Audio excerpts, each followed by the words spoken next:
안녕하세요. 저는 아이들은 작은 인간이죠의 발표를 맡은 이신혜입니다. 저희 조는 각종 미디어 콘텐츠 속에 등장하는 아동성 고정관념 인식을 개선하기 위한 프로젝트를 진행했습니다. 저희의 주제 선정 이유와 현 실태를 밝히고 이를 해결하기 위해 설정한 프로젝트 목표, 진행 과정과 결과의 순으로 말씀드리겠습니다. 저희가 미디어 콘텐츠 속 아동성 고정관념 인식 개선을 주제로 정하게 된 이유는 아직까지 우리 사회에서 성 고정관념이 만연해 있기 때문입니다. 저희 조가 조사한 현 실태를 여러 가지 매체별로 소개해 드리겠습니다. 애니메이션과 유튜브에서 나타나는 가장 큰 문제점은 고정적인 성 역할에 대한 표현, 꾸밈 노동을 주제로 한 콘텐츠, 남성 편향적인 등장인물의 성비였습니다.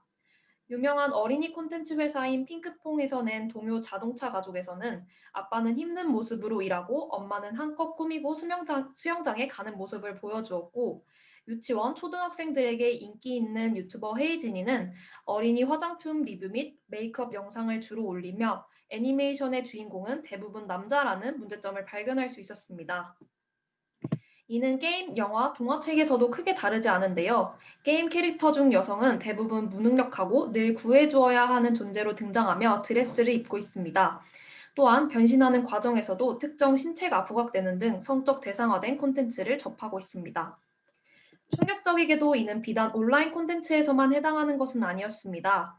교과서에서도 남녀의 성비가 불균형하며 가사 활동은 여성이, 야외 활동은 남성이 주로 등장하였고, 과학자, 수학자, 운전기사 등은 남자로, 간호사, 주부 등은 여자로만 표현하는 등의 고정적인 성 역할을 보여왔습니다. 그래서 저희는 한국 사회에 만연한 그릇된 성인식과 고정관념을 개선하고자 합니다. 아이들에게는 올바른 성평등 인식을 제공하고 어른들에게는 기존에 가지고 있던 인식에 대한 문제점을 제시하고 올바른 방향으로 나아갈 수 있도록 하는 것을 목표로 설정했습니다. 먼저 저희는 인스타그램을 개설하고 카드뉴스를 제작했습니다. 요즘 핫한 SNS인 인스타그램을 공략하여 프로젝트의 목표와 활동을 알리고 특히 어른들에게 아동성 고정관념 인식 개선의 필요성을 알리고자 하였습니다. 이후 동요 가사지를 제작하여 참여형 이벤트를 열었습니다. 기존 유명한 동요인 어른이 되면의 원래 가사를 상단에 첨부하고 이 동요에 나타난 성차별적 가사를 빈칸으로 만든 부분을 하단에 첨부하였습니다. 참여자들로 하여금 기존 가사에 나타난 문제점이 무엇인지를 스스로 인지하고 잘못된 성고정관념에 벗어나 스스로 자신의 욕구에 따라 다양하게 생각해 볼 수 있는 기회를 주었습니다. 오프라인으로는 중랑숙 어린이 도서관에 공문을 보내어 직접 학부모와 아이들에게 가사지를 전달하며 프로젝트를 홍보하였고, 온라인으로는 인스타그램에 업로드하여 다이렉트 메시지로 결과를 받았습니다. 다음으로는 오디오북을 제작하였습니다. 성차별적 내용과 성고정관념이 잘 드러나는 신데렐라, 잠자는 숲속의 공주님, 선녀와 나무꾼 동화 3편을 선정하여 이야기를 재구성하였고, 직접 사파를 만들고 녹음을 하여 유튜브에 업로드하였습니다.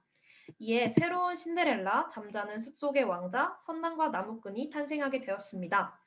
신데렐라는 계모와 언니들이 괴롭히는 장면을 삭제하고 동화적 요소인 고양이가 옷을 훔쳐가는 장면으로 위기를 만들었습니다. 또한 화려한 핑크빛 드레스를 멋진 수트로 세트업하였고 잠자는 숲속의 공주는 왕자로 구하러 가는 인물은 소녀로 설정하였습니다.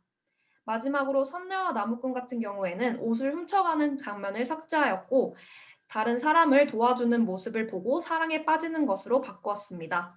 마지막으로 아이를 낳은 후에도 자유롭게 인간과 하늘나라를 오갈 수 있게 하였습니다.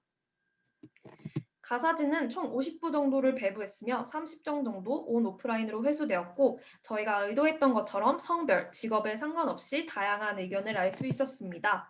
그 예시로는 6살 아이의 셰프처럼 요리하고 있을까, 엄마처럼 운전하고 있을까와 21살 대학생이 나비처럼 멋지게 날고 있을까, 사자처럼 당당하게 걷고 있을까라고 보내준 것에서 확인할 수 있었습니다. 오디오북도 유튜브에 올리는 것에 그치지 않고 늘해랑 어린이집에서 상영을 했는데요. 아이들은 재밌고 멋지다는 표현을 많이 해주었고 어린이집 선생님들께서는 나무꾼이라는 말만 듣고 당연히 남자일 것이라고 생각한 자신이 반성된다는 등의 피드백을 남겨주셨습니다.